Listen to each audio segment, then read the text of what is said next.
tambah hari tambah keren hari ini ya.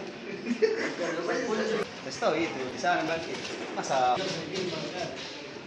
tak gitu komentar tak susah anak ya. Cepat nih. Tak, ini Pak dalam rangka ini.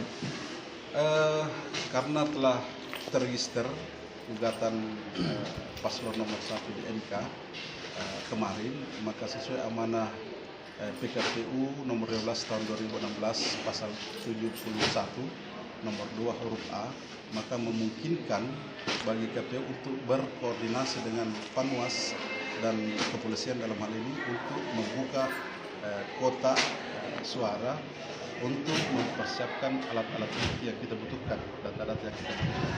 Pak, ini terkait dengan materi gugatan dari paslon, Pak?